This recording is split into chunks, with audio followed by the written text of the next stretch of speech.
O Fê9751 mandou: Olá, boa noite a todos. Sou Felipe Ferreira, esperei ansioso pro Rodrigo Silva vir ao Flow, para ver o papo com vocês, para ver o que sairia dessa mistura. Queria que o pastor apresentasse a vocês as profecias de Daniel, para ver o que o monarca vai achar. Jesus está voltando, valeu. Como é o nome dele? Felipe Ferreira. Felipe significa domador de cavalos. Já que o Felipe falou, Felipe era o nome do pai de Alexandre o Grande. É interessante que não vale Rodrigo, nada. E Rodrigo? Rodrigo significa... Rodrigo vem do saxão. É? Rodericum. Significa aquele que é rico em glória. Eita! Tanto é que as línguas saxônicas, como o alemão, como o inglês, o nome Ricardo vem da mesma raiz. Fala rich, rico, Richard. Pode crer. Né? Bom, vamos lá. O que o Felipe deve estar falando é o seguinte, que o Daniel... Tem um lance muito interessante com o Daniel. Nabucodonosor veio em 605 a.C., cercou Jerusalém, depois em 587 ele destruiu o templo, e nessas vindas ele levou muito judeu cativo para a Babilônia. Né? Levou muito judeu cativo para a Babilônia. E levou um jovem chamado Daniel. E ali a Bíblia fala que o rei teve um sonho, e ele ficou confuso com o sonho. Daniel foi lá, interpretou o sonho do rei e falou: olha, rei, Deus deu esse sonho para você para mostrar o que vai acontecer no futuro da humanidade. E o sonho do rei foi um sonho onde ele viu uma estátua com vários elementos, ouro, prata, bronze, ferro e ferro misturado com terra, com barro. Se eu tivesse uma Bíblia aqui, eu teria, ficou no carro. Mas tudo bem, eu vou citando aqui. Aí, Daniel capítulo 2, depois o pessoal pode ler em casa. E ele falou assim, o rei falou, foi isso que eu sonhei. Ele falou, pois é, rei, agora eu vou te revelar o sonho. A cabeça de ouro é o teu reino. E o seu reino vai passar. Vai vir um outro reino, que Daniel vai revelar no capítulo 7, chamado Medo-Pérsia, que vai dominar depois o seu. Depois vai vir um outro reino, chamado Grécia. Isso está no capítulo 7. Depois da Grécia vai vir um outro reino. Mas não está na Bíblia assim nominalmente, tá? A Grécia, a Medo-Pérsia e a Babilônia estão. É. Só dali para diante que não está. Tá. Estão as características. Aí vira uma... porque o livro da Daniel... Mas já existia naquela época esses países? Não, 606 a.C. é só a Babilônia. Tinha a Pérsia, mas a Pérsia era um trocinho desse tamanho. Entendi. Você tá entendendo? E a Grécia tinha lá no Peloponeso, aquele monte de ilhas lá, nada, né? E o detalhe, um parênteses aqui, que isso aconteceu no capítulo 2 de Daniel. Mas depois no capítulo 7, Deus dá uma visão ao profeta Daniel com essa mesma história, mas com mais detalhes. E depois no capítulo 8, com mais detalhes. Daniel vê monstros, bichos, e Deus vai explicando. Por que Deus fez aquilo? É a maneira de entender, parábola, não é? E Deus vai dando detalhes. Aí Deus fala o seguinte, como são as características? Eu estou pegando igual Daniel 2 e 7. A Babilônia vai passar, o reino que virá da Medo-Pérsia, ele será forte por um lado e fraco por outro. Ele terá duas forças. E realmente foi a junção da Média e da Pérsia, Dario e Ciro, que destruíram a Babilônia. Quando fala da Grécia, fala da Grécia de um único rei que ia dominar o mundo, mas ele mesmo se autodestruiria. E quando ele se autodestruísse, na sua força quebrou-se-lhe o poder, 4 reis iam surgir dele. Aí quando você chega no período da... Aí você tem então 606 a.C. a Babilônia. Em 538 a.C. veio a Medo-Pérsia e destrói a Babilônia, igual Daniel falou.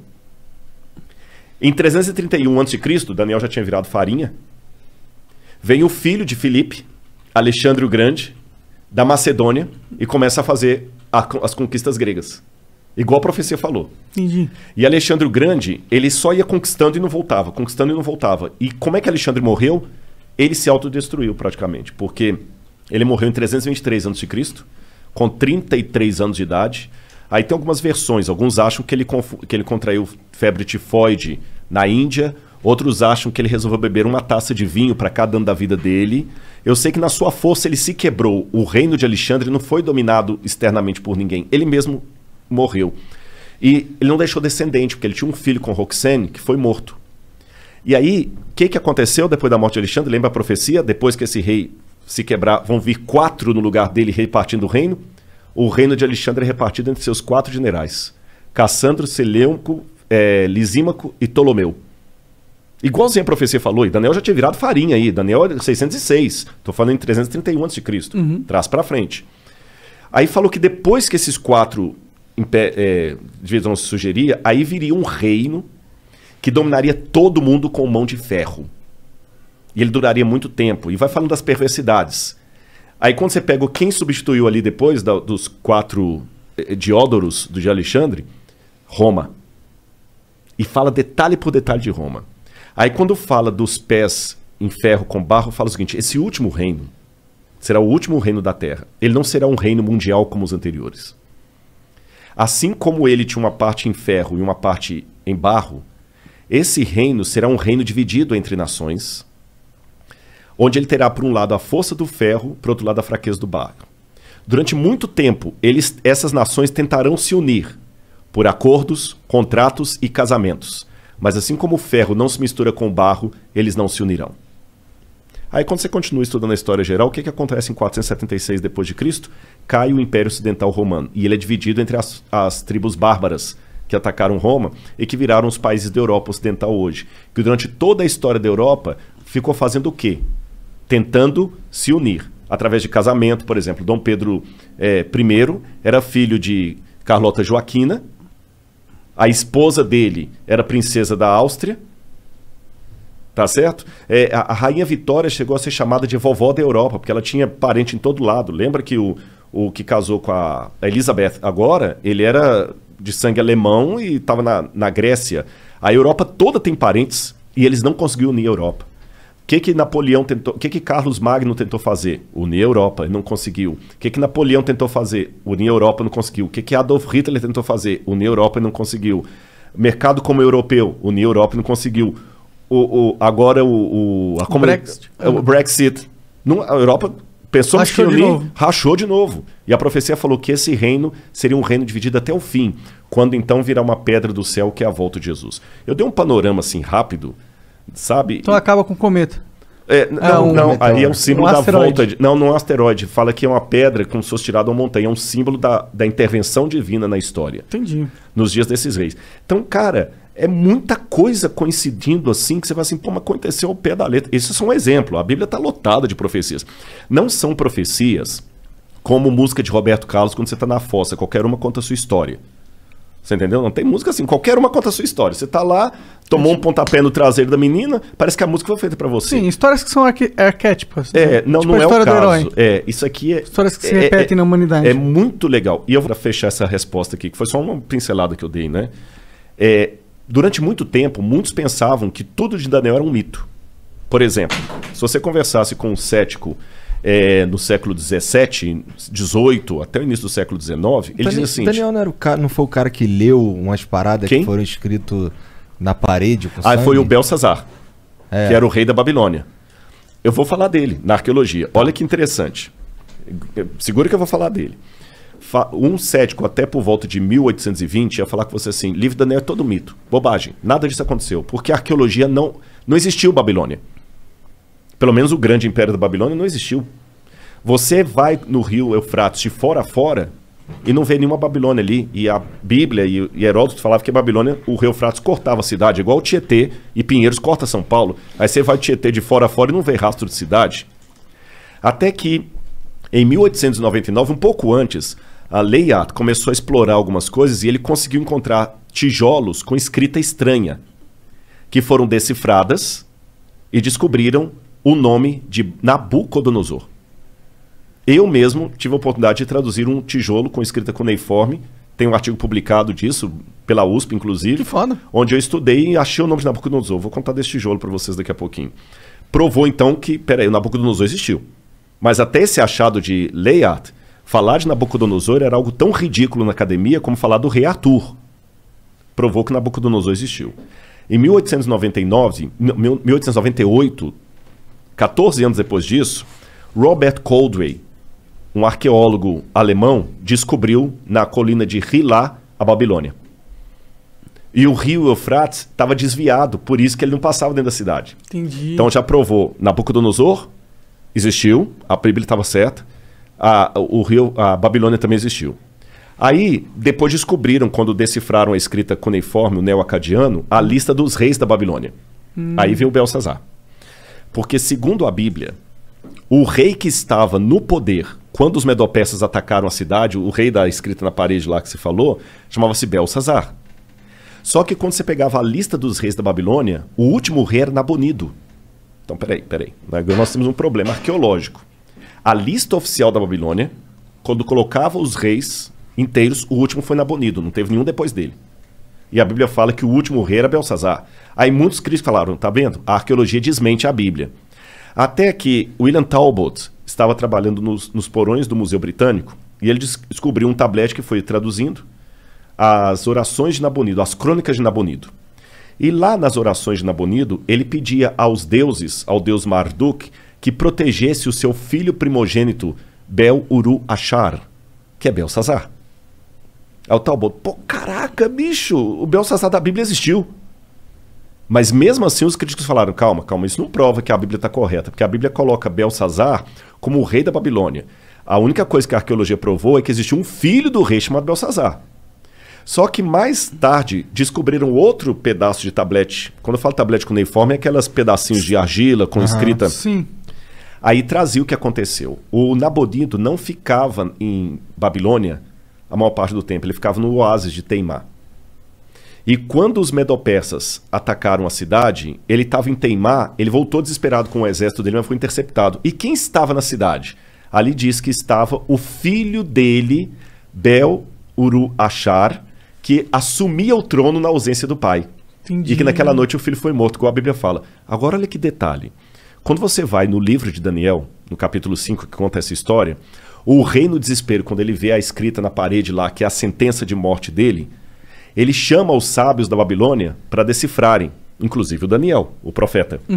E ele fala com Daniel assim, Daniel, se você decifrar a parede, eu farei de você o terceiro no meu reino. Está assim na Bíblia, farei de você o terceiro no meu reino. Agora faz sentido porque que a Bíblia diz que ele prometeu o terceiro lugar. É porque ele mesmo... É o segundo. É o segundo. Cara, então você vai pegando esses detalhes, é incrível, incrível. E quando eu traduzi, por exemplo, esse tijolo, que hoje está no Museu do NASP, eu sou o curador de um museu de arqueologia lá, Da hora. e eu fiz a datação com a USP, a gente datou o tijolo por termoluminescência. Porque eu fiz primeiro a tradução do acadiano, e eu achei o nome de Nabucodonosor e do pai dele, Nabopolassar. Eu traduzi a publicação, publiquei a tradução, e depois no IPEM, a gente foi fazer a datação ali com o Casimiro Munita. É aquele negócio, a gente cruza dados contra... Eu não sou da área da química, mas aí a gente faz pares e publica artigo científico junto. Aí, quando fizemos a datação, a data da USP de termoluminescência deu 300 anos antes de Cristo para o tijolo, que eu traduzi. Da hora. Mas não foi da hora, sabe por quê? Não, porque Daniel era de 600 e pouco. 600. Eu tô com um hiato de 300 anos aí. Entendi. Aí, eu quebrando a cabeça, o Casimiro falou, não, Rodrigo, calma, não fica desesperado, não. Aí é a hora do cara explicar a área dele, que você não conhece. Aí o Casimiro me explicou assim, doutor Casimiro Munita, do IPEM. Ele falou assim, Rodrigo, a gente consegue, pela termoluminescência, datar a última queima da cerâmica. Então essa cerâmica pode ter 2.000 anos. Mas se ela sofreu um incêndio 300 anos atrás, ela vai dar que tem 300 anos. Entendi. Porque eu tô datando a queima dela e não a primeira queima. Se você coincidir de ela não ter passado por nenhum incêndio, você vai estar datando o dia que ela foi levada ao forno. Mas se ela teve um incêndio depois disso, zera. Eu falei, então bingo. Ele falou, não tem nada na história que mostre. Eu falei, bingo. Aí eu lembro que por estudar as profecias de Daniel, eu fui estudar bastante as conquistas de Alexandre, e Alexandre colocou fogo no templo de Eságuila, na Babilônia, e depois manda reconstruir. A gente deduz que foi Alexandre. Alguns têm a dúvida se foi o Alexandre ou se foi o Ptolomeu, que botou fogo, não Lisímaco, corrigindo, que botou fogo no Entemenac. Isso foi 300 anos de Cristo. 300 anos de Cristo. Então eu falei, bingo. E o único prédio da Babilônia que foi incendiado e por isso reconstruído foi o templo do Entemenac. Você está entendendo? O único.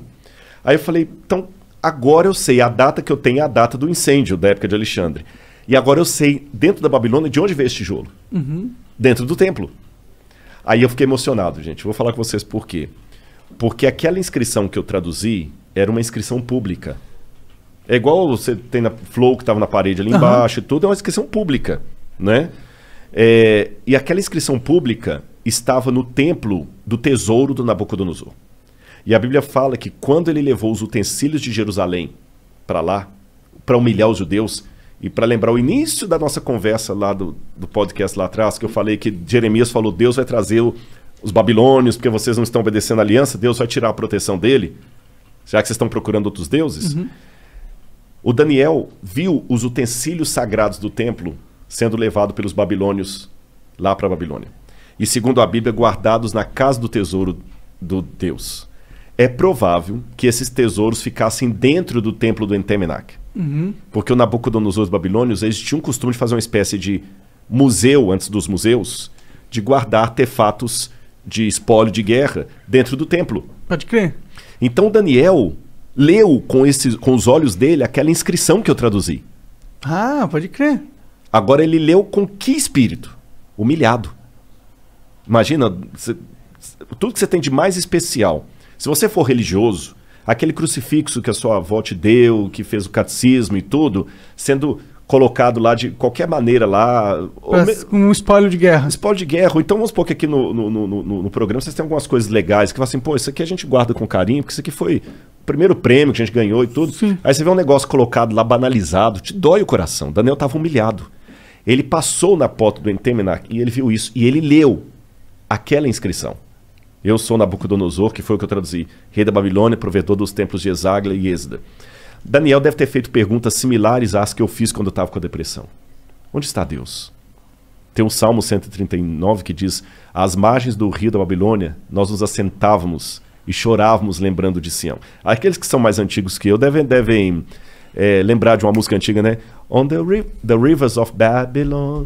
É uma música dos anos 70, 80, The Rivers of Babylon. Eu não manjo. Mas é uma música legal. Depois o pessoal dá uma googada, eles vão achar. E essa música fala desse salmo que os judeus compuseram. Mas foi uma música pop, foi uma música de rock. A dor deles por estarem na Babilônia. No salmo fala assim, os que nos levaram presos pediram que nós cantássemos alguma música da nossa cidade, da nossa pátria. Mas como nós podemos cantar a música da terra com o nosso templo destruído? Então Daniel estava arrasado, igual eu estava lá no Cevisa. Daniel leu aquela inscrição como um símbolo de humilhação. 2.600 anos se passaram. Aquela inscrição, por um golpe de sorte, não sei, entre aspas, foi encontrada por um brasileiro lá no Iraque, quando trabalhava na Mendes Júnior em construção civil. Olha lá. Esse brasileiro ia passear nas ruínas lá e via aquele monte de pedra, fez amizade com um soldado lá, futebol, Pelé. Cara, deixa eu levar um souvenir pro Brasil. Pega o que você quiser. E ele escolheu, no meio do monte de monturo lá, esse tijolo, porque tinha uns desenhos legais. Chegou no Brasil e falou: o que eu vou fazer com isso? Vou jogar isso fora. Aí a mulher dele falou o seguinte: não joga fora não. Doa isso pro professor Paulo Barbosa, ele é professor da escola adventista lá, de história, ele pode usar, que doou. Esse professor Paulo ficou com essa pedra uns 30 e tantos anos. Ele até morreu, esse professor. Quando foi um dia, ele foi visitar o museu do NASP e ele viu alguns tabletes com inscrição cuneiforme. E eu estava no museu nesse dia. E eu falei: eu tenho lá em casa um tijolo com esses desenhos. Eu vou doar para vocês. Que legal. Cara, eu fiquei, sabe? Como é que é? Quando eu fui à casa dele, eu peguei o tijolo na mão, assim, com os desenhos.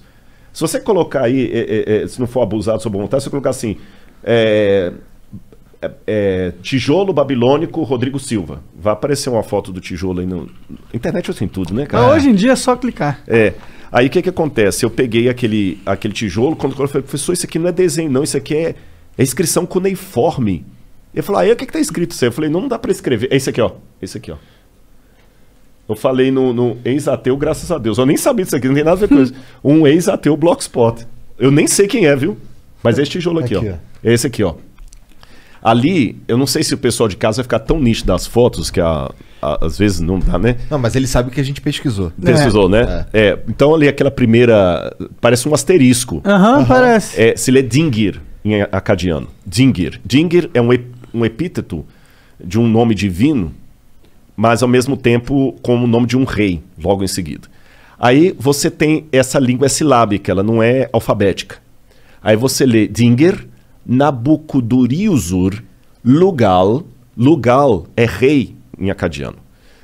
Bom, antes de entrar na tradução, eu lembro que quando ele colocou o tijolo no meu colo, falando que era desenho, eu falei: professor, isso aqui não é desenho, isso aqui é escrita. Aí ele falou assim: então lê pra mim o que ele tá falando. Não dá pra ler igual você lê a Folha de São Paulo, pô. Não... Eu leio isso aí, mas eu não sou professor de acadiano. É que quando você faz arqueologia, a gente estuda um pouco de egípcio, acadiano. Aí tu sabe o que é e daí tu leva pro especialista. Exatamente. Aí você vai pesquisando, vai traduzindo aos poucos. E tem muita língua que você até estudou, mas se você não tá falando, você esquece. Tem muita coisa que eu esqueci. Egípcio, eu ainda dei aula de egípcio na faculdade, mas acadiano eu nunca lecionei. Mas eu falei: mas eu posso decifrar. Pô, aí peguei meus dicionários lá, meus léxicos e tudo, e consegui decifrar. Então ali tá: eu sou Nabucodonosor, Lugal, rei de Acadê, Babilônia, rei da Babilônia, provedor na segunda linha dos templos de Êxida e Eságila, que é justamente o outro nome do Entemenac, aqueles templos lá. E embaixo fala filho, aí tá borrado, porque quando eu fiz a tradução, eu mandei para professores de Harvard, da Andrews, de Budapeste, que são realmente, os caras são os bocas em acadiano, para ver se eu não fiz bobagem, né? E eles confirmaram.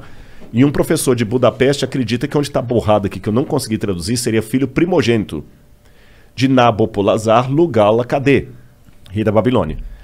E esse símbolo aqui é igual aquele lá, não? É, só que aqui você lê Acadê. Lá é Dinger, aqui é Acadê. Você entendeu que é o nome da cidade? É porque o sumeriano ele traz os símbolos e dependendo de onde está ali na frase, a sílaba é outra. Que viagem. Nossa, deve ser um inferno ler isso. Não é, mas é legal. Aí eu sei que eu peguei o tijolo, traduzi, publiquei, porque a gente tem um negócio chamado currículo Lattes, que você precisa de vez em quando botar um... É igual o Instagram, tem que botar uma fotozinha lá, senão o pessoal é o Instagram dos inteligentes. Aliás, eu vou aproveitar aqui, vou pedir o pessoal do Instagram, eu deve ter com uns quase 300 e tantos mil seguidores. Podia verificar a gente e também. Não verificar, você também não? Vou verificar o Rodrigo e o Flow. Como assim? Vocês 1 milhão e... Eu não a Laura tenho... falou que, como assim, 1 milhão e não são verificados? Eu não sou verificado no Twitter, o Flow também não é, por aí vai. Isso deve ser algum complô da NASA para não permitir que as verdades do Flow cheguem... Eu vou explicar bem o que é. Existe um esquema onde agências vendem verificado. Dinheiro. Eu também tô achando que é isso. Não, é isso. É isso. É isso. É isso. Puxa vida. É porque já chegou pra mim várias vezes. E como que você valoriza um item? Você diminui a oferta. Então dá pra você comprar uns verificados. Mas o que importa é que o pessoal tem indo lá. Mas qual que é teu Instagram? É Rodrigo Silva Arqueologia. Tudo junto? Tudo junto. Rodrigo Silva Arqueologia. Tudo eu botei, Rodrigo Silva Arqueologia. O YouTube também, Rodrigo Silva. Na verdade, gente, quer outro milagre? O meu YouTube tá com 1 milhão e 100 e poucos mil. Eu não sei como, porque eu não sou youtuber, não tem nada. Quem me ajuda é minha esposa. O conteúdo deve ser interessante. Ele tem alguma coisa. Mas voltando a falar da pedra aqui, eu sei que eu peguei, consegui, eu dou a pedra, coloquei lá no museu. E que tamanho é essa pedra, mais ou menos? Mais ou menos assim, ó. Entendi. É o tijolo. Eu tô falando pedra, mas corrigi, é um tijolo. Tô ligado, parece uma pedaço de uma parede. É, porque era um pedaço realmente, só que ele tá quebrado ali, vocês viram, né? Aí botei no museu, mas aí só uns 5 ou 8 anos depois, que eu fui fazer a outra pesquisa com a pedra, pelo museu, pro IPEM, porque como eu falei, de vez em quando você tem que ter um artigozinho científico lá. Hoje tá difícil, eu tô escrevendo outros livros, eu não tô com condição de publicar tantos artigos científicos, mas muita gente vai olhar o seu Lattes. Se você não tem nada de publicação acadêmica, congresso e tudo mais... Não passa confiança. Não passa confiança. Mas então, de vez em quando eu tenho que botar alguma coisinha lá. Então, eu peguei e publiquei com a USP a datação. Foi aí na datação que completou o quebra-cabeça. Veio de Eságila. Aí agora sim... E mesmo sendo acadêmico, eu dei o espaço para o romantismo. A possibilidade matemática de Daniel ter passado na porta daquilo ali e lido aquela inscrição, eu não tenho como provar, mas ela é grande. Sim. Pegando o texto bíblico e o que foi levantado do cativeiro, Daniel leu aquilo ali numa situação de muita humilhação, que eu identifiquei com a minha. Pode crer. Onde é que está Deus? Poxa, livrou... Daniel não era mau sujeito, pô, caramba, ele não merecia estar lá, longe de todo mundo que ele amava, humilhado. 2.600 anos depois, a mesma inscrição que Daniel leu, num ambiente de humilhação, é colocada num museu, num país chamado Brasil, que Daniel nunca podia nem imaginar, para justamente enaltecer o livro de Daniel. Aí vem o Felipe e me faz a pergunta sobre Daniel, eu tenho essa oportunidade de falar, então quer dizer, o mundo dá voltas. E se fosse plano, daria cambalhotas, né? Eu capotava, né? Seria um rodar de moedas, né? Então...